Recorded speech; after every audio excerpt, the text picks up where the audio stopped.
12 নম্বর প্রশ্নটা দিয়ে দিচ্ছি স্ক্রিনে তোমরা সবাই দেখো। দেখো কি বলছে, 100 জন শিক্ষার্থীর মতো কোনো পরীক্ষায় 65 শিক্ষার্থী বাংলায়, 48 শিক্ষার্থী বাংলা ও ইংরেজিতে উভয় বিষয় পাস এবং 15 শিক্ষার্থী উভয় বিষয় ফেল করছে। প্রশ্নটা বুঝছো। ক নম্বরে বলছে সংক্ষিপ্ত বিবরণ সহ উপরের তথ্যগুলো ভেনচিত্রে প্রকাশ করো। খ নম্বরে বলছে শুধু বাংলা ও ইংরেজিতে পাস করছে তাদের সংখ্যা নির্ণয় করো। গ নম্বরে বলছে উভয় বিষয় পাস এবং উভয় বিষয় ফেল সংখ্যাদের মৌলিক গণনার সময় সেট দুটি সংযোগ সেট নির্ণয় করা। খুব মনোযোগ দিয়ে দেখবো আমরা ক নাম্বার সলভ করব। দেখো ক নাম্বারে বলছে হচ্ছে আমাদের ভেনচিত্রের সাথে প্রকাশ করতে বলছে। আমাদের প্রথমত আমরা একটা চিত্র আঁকি। দেখো বিষয়টা তুমি লক্ষ্য রাখো। এইখানের মধ্যে আমাকে কি বলছে, বাংলায় পাশকৃত সেট, এটাকে আমি বাংলায় রাখলাম, এটা উভয়, এটা ইংরেজিতে রাখলাম, এটা উভয় বিষয় মানে দুইটা বিষয় করছে। আর আমি হচ্ছে একটা জিনিস মনে রাখবা, এখানে আমাদের সর্বমোট আছে কত, 100 এতজন, মানে সর্বমোট আছে হচ্ছে কতজন, এতজন আমরা লিখলাম। এখন আমি যেখানে দিব বি সেট শুধু বাংলায় পাশ করছে কত, 65 জন। বিষয়টা ক্লিয়ার। ইংরেজিতে পাশ করছে, ইংরেজিতে পাশকৃত সেট আমরা দিলাম, এটা হচ্ছে ইংরেজি, এটা হচ্ছে বাংলায়, এবং উভয় বিষয় পাশকৃতটার সেট হচ্ছে, ধরো এখানে P1, এটা হচ্ছে P2, এটা হচ্ছে P3, এটা হচ্ছে P4 দিলাম। কেন দিলাম একটু পরে বুঝতে পারবা। P2 মানে কি, আমি একটু এখানে লিখি। P2 মানে হচ্ছে আমরা আহ, এটা কি উভয় বিষয় পাশকৃতদের সেট। তোমরা উভয় বিষয় পাশ করতে মানে এই দুইটাই পাশ করছে একত্রে লাগছে এই ব্র্যাকেটের মধ্যে। তো এটা আমরা কিভাবে দিব, বি উল্টে কাপ 48 জন, 48 জন এটা আমরা বের করে রাখলাম। এবং P4 মানে কি উভয় বিষয়ে ফেলকৃতদের সেট। চলো আমরা এক নজরে লিখি। তো দেখো আমরা মুখে যা বললাম সেটা আমরা লিখে দিচ্ছি। বি সেট বাংলা পাশকৃতদের সেট, সেট ইংরেজিতে পাশকৃতদের সেট, P2 উভয় বিষয় পাশকৃতদের সেট এবং P4 উভয় বিষয় ফেলকৃতদের সেট। আমরা খ নাম্বার করি এবার। তো খ নাম্বার হচ্ছে আমরা এখান থেকে নিয়ে করব। এই চিত্রটা তোমরা খ নাম্বারে উঠাইবা, ওকে। শুধু বাংলা ও শুধু ইংরেজিতে পাশ করে তাদের সংখ্যা নির্ণয় করতে বলছে খ নাম্বারে। তো এটা কিভাবে করব, জাস্ট এইটার থেকে তুমি এটা বাদ দিলে হচ্ছে বাংলা পাইবা, এবার এটার থেকে এটা বাদ দিলে তুমি ইংরেজিতে পাশ করে এটা পাইবা। দেখো আমরা করি। আমাদের হচ্ছে প্রথমত আমরা লিখবো হচ্ছে বাংলায় পাশ করে, বাংলায় পাশ করে 65 জন। একবার শর্টকাট করবো আমরা, 65 জন, এটা হচ্ছে বি। এই যে বাংলা আমরা বি ধরছি 65। হ্যাঁ, এরপরে কি লিখবো, উভয় পাশ করে, উভয় বিষয়ে।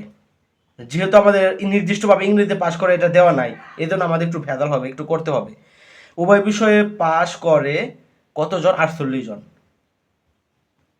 এটাকে আমরা কি ধরছি, P2, এটাকে আমরা P2 ধরছি, এই দুইটা বিষয় পাশ করে এতজন।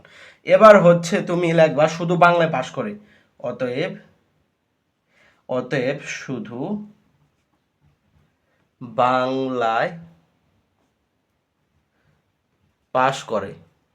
দেখো আমরা কিভাবে করি, জাস্ট দুটা বিয়োগ করে দাও, 65 মাইনাস 48 এতজন ইকুয়াল 17 জন। 17 জন বাংলা পাশ করে পাইলাম কতজন, 17 জন। এবার হচ্ছে আমাদের যেহেতু ইংরেজিতে নির্দিষ্ট করে বলা নাই, আমাদের প্রশ্নে তো আমরা তাকালে দেখবো 48 শিক্ষার্থী শুধু বাংলা ও ইংরেজি ভাবে পাশ করে।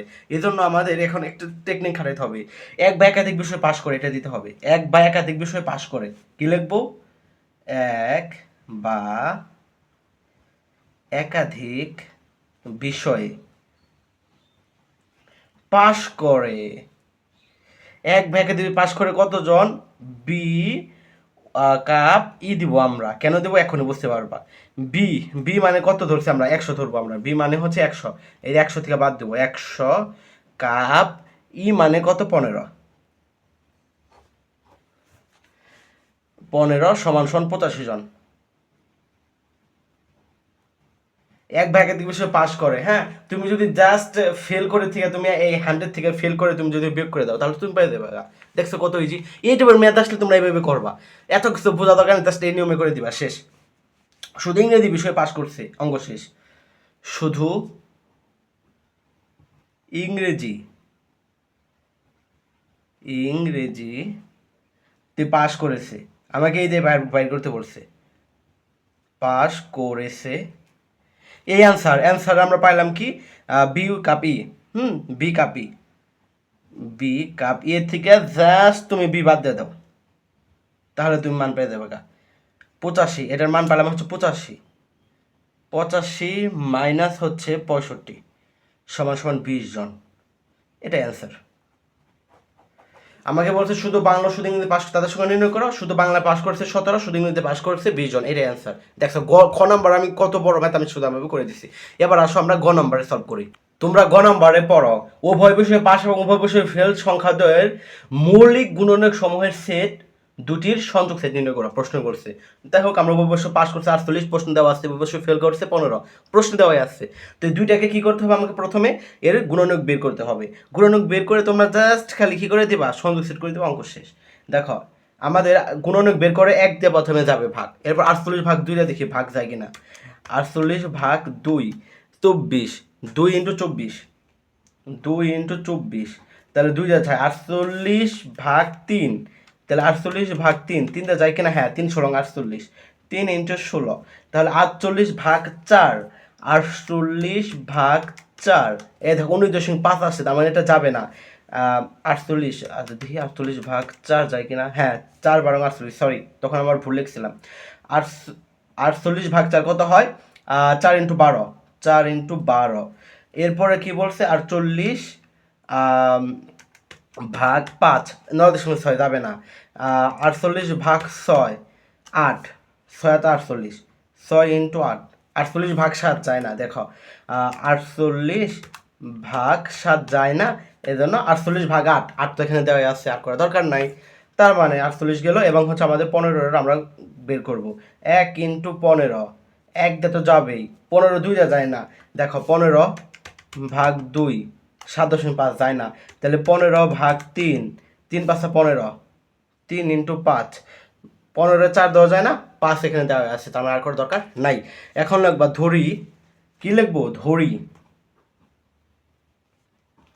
48-এর মৌলিক গুণনীয়ক সেট সমূহের 48-এর ভিডিওটা লং হয়ে যায়, এই জন্য আমরা লিখে রাখছি 48-এর মৌলিক গুণনীয়ক সমূহের সেট এই সমান সমান কি হবে, এ সমান সমান মৌলিক কি, যে সংখ্যা দ্বারা ভাগ যাবে না এক ছাড়া।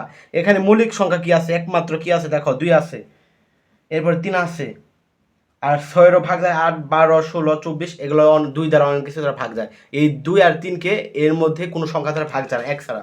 এবং বি সমান সমান কি আছে এখানে দেখো 2 3 আর হচ্ছে 5 হয়ে গেল। কারণ হচ্ছে আমরা এখানে 15 বা 1 লিখতে পারবো না, কারণ 15 ভাগ যায় 1 তো লেখা যাবে না, এক মৌলিক সংখ্যা না। হ্যাঁ ওকে, তো আমরা এবার কি করব, দুইটা খালি প্রশ্ন বলছে হচ্ছে উভয় গুণনীয়ক সময় সেটকে সংযোগ সেট নির্ণয় করা। সংযোগ মানে কি, ইউনিয়ন এ সংযোগ সেট বি, এই যে ইউ কাপড়ে সংযোগ সেট বলে ইউকে। ওকে, এ সেটের মান কত 2 3, 2,3 সংযোগ সেট আছে, আমি সংযোগ সেট দিব। বি সংযোগ সেটের মান কত 3 5, 3 5, এটা করে তো সংযোগ মানে সব একত্রে, একটা সংখ্যা দুইবার হবে না, সব একত্রে, কিন্তু একটা সংখ্যা দুইবার হবে না। তাহলে কি দেখতেছি 2 2 3 5, 2 3, এখানে 3 আছে, এখানে 3 আছে, 3 5, 3 একবার হবে। তাহলে আমাদের অ্যান্সার হচ্ছে এটা। আশা করি চমৎকারভাবে বুঝতে পারছো। যাই হোক, যদি বুঝতে না পারো ভিডিওটা আবার প্রথম থেকে দেখো, আশা করি ভালোভাবে বুঝতে পারবা। আজকে পর্যন্ত ভালো থেকো, সুস্থ থাকো, আসসালামু আলাইকুম।